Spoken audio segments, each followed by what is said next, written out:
आगे गहलोत साहब ने जहाँ छोड़ा उससे आगे मैं यहाँ से बातचीत करना होगी। इस कैबिनेट के अंदर कुछ महत्वपूर्ण निर्णय लिए गए, शिक्षा विभाग से संबंधित है, पावर से संबंधित है, मेडिकल इंश्योरेंस से संबंधित है, सबके बारे में आपको मैं बताता हूँ। मेडिकल इंश्योरेंस में ये पाया गया कि डिले हो रहा है, देर हो रहा है मेडिकल इंश्योरेंस बिल में। कैबिनेट ने यह निर्णय करा है कि मेडिकल इंश्योरेंस में तेजी लाई जाएगी और उसके लिए सबसे पहले सेटलमेंट होगा।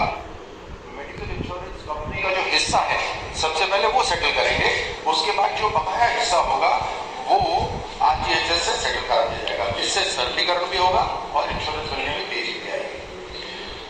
चिकित्सा विभाग के अंदर ये देखा गया कि सुपर स्पेशलिटी के जो टीचर्स हैं, अध्यापक मेडिकल कॉलेज सुपर स्पेशलिटी के जो टीचर्स हैं या सब स्पेशलिटी के जो टीचर्स हैं, उनकी कमी है।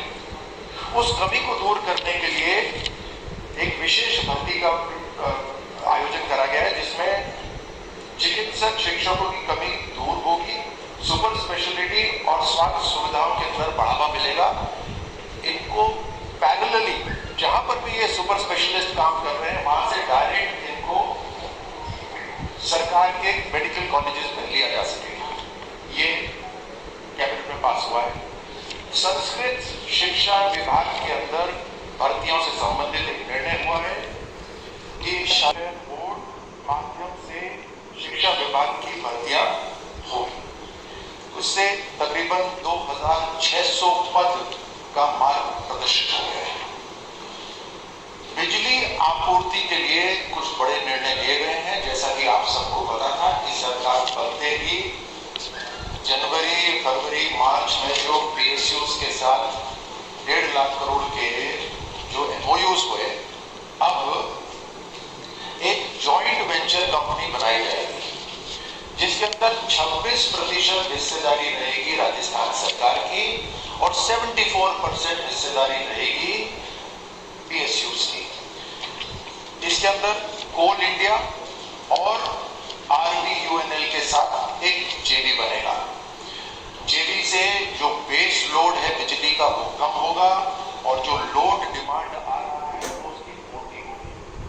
पहली परियोजना जो होगी वो होगी काली सिंध के अंदर झालावाड़ में 800 मेगावाट की, और दूसरा जेवी जो होगा वो 2000 से 2500 मेगावाट सौर ऊर्जा, उसका पंप स्टोरेज का भी और पवन ऊर्जा परियोजना का स्थापना, ये दूसरा जेवी है। इस दूसरा 2000 से लेकर 2500 मेगावाट का ये सोलर भी है, ये पवन ऊर्जा भी है और पंप स्टोरेज भी है। ये एक नई टेक्नोलॉजी आई है पंप स्टोरेज की, ये तीनों का होगा।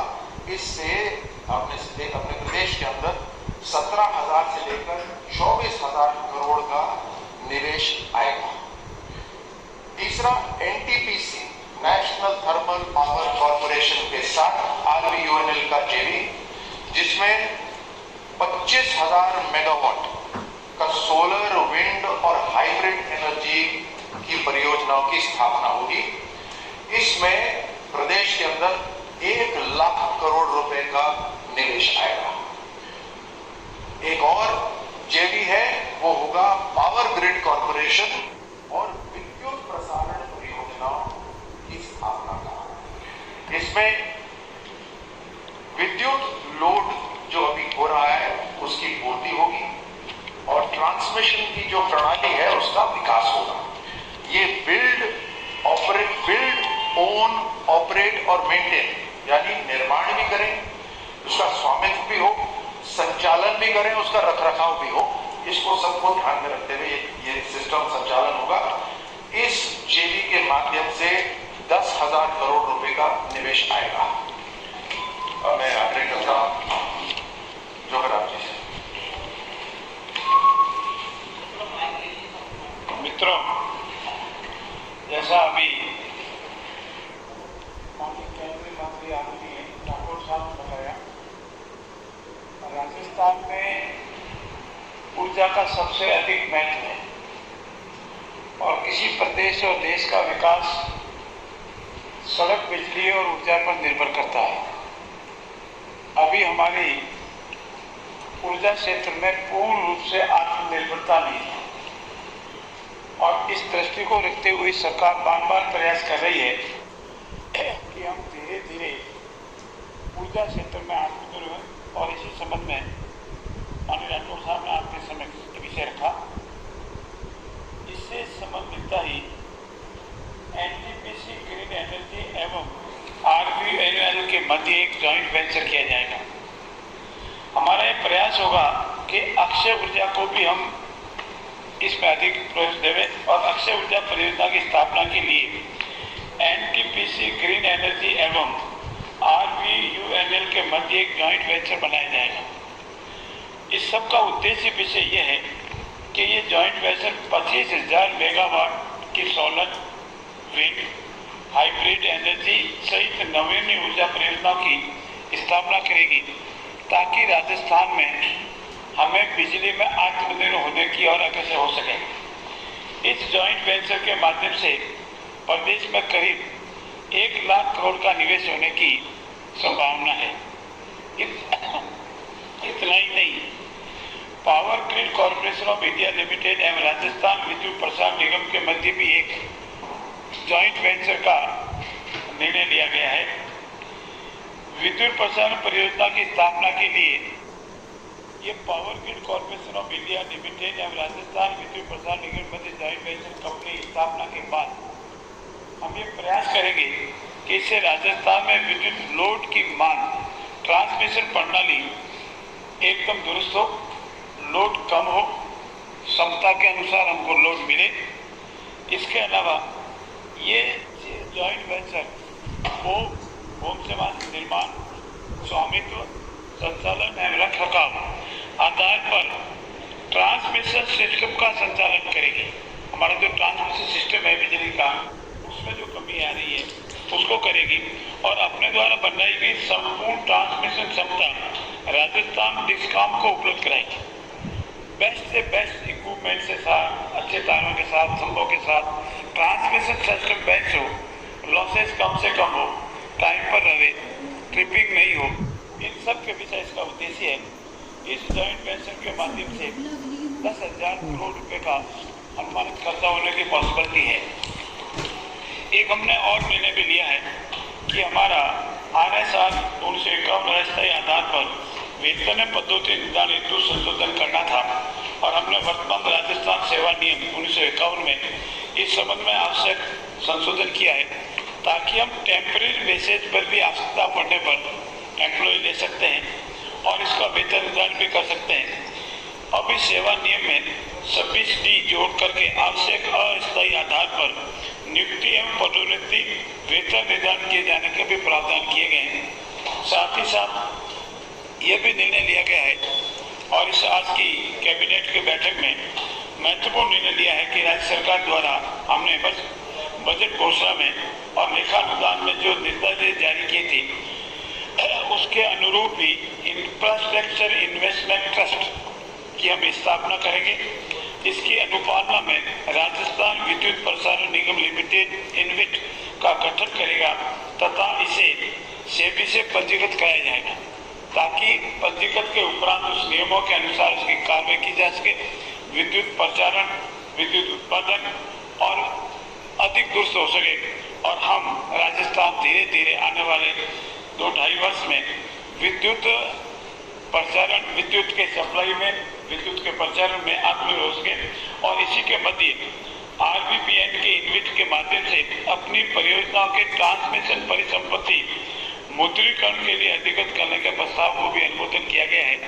ये सारे कार्य मेन फोकस ये था कि किस तरह से हम बिजली में आत्मनिर्भर बन जाए और हमारा ये जो कभी कभार ट्रिपिंग होना, बिजली नहीं मिलना, चाहे उद्योग हो, चाहे कृषि हो या घरेलू हो, इन तीनों में आत्मनिर्भर बने, इस और ही पूरा प्रयास है। आप सबका बहुत बहुत धन्यवाद।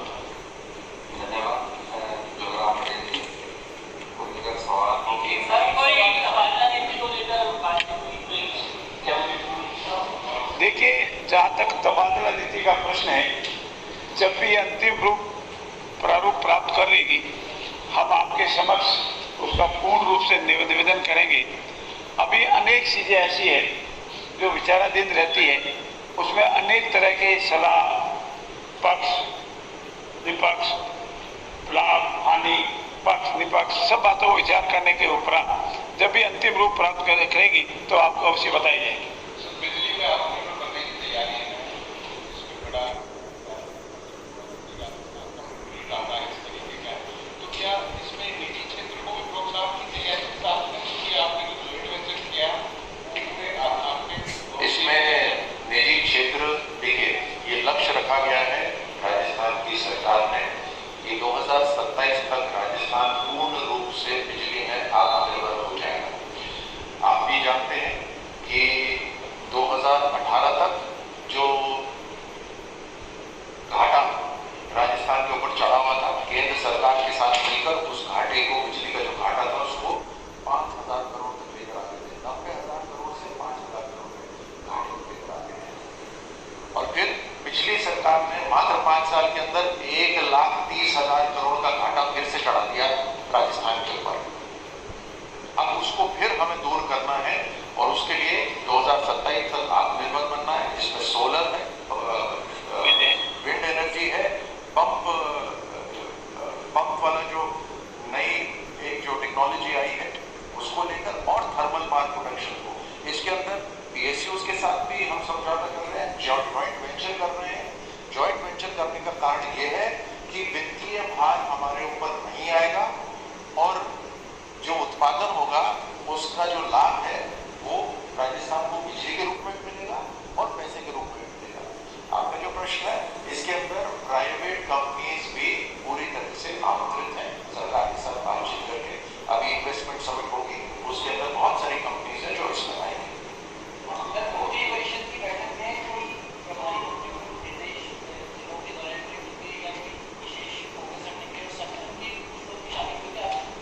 देखिए, मंत्रिमंडल समिति में विशेष रूप से जो नीतिगत निर्णय लिए जाते हैं, हमारा मंत्रिपरिषद का सदस्य कब कहा जाएगा, ये हमारे मुख्यमंत्री जी के निर्देश के अनुसार हम कार्य करते हैं। हमारे यहाँ रेस्पॉन्सिबिलिटी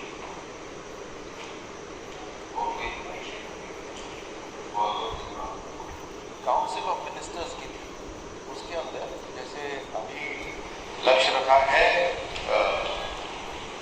पेड़ लगाने का, तो पूरे प्रदेश के अंदर करोड़ों की संख्या के अंदर पेड़ लगाए जाए। उसके अंदर प्रभारी मंत्री सब अपने जिम्मेदारी का क्षेत्र आ जाएगा। 7 तारीख को तो मेरी बड़ी कार्यक्रम लगातार चल रहा है। बहुत बहुत धन्यवाद। आज हमारे बीच में तीनों मंत्री महोदय बता रहे, इसके अलावा मीडिया एडवाइजर जोशी जी और कमिश्नर DIPR भी हमारे बीच में मौजूद है। बहुत बढ़िया, अच्छी व्यवस्था है। धन्यवाद, आपका बहुत बहुत धन्यवाद।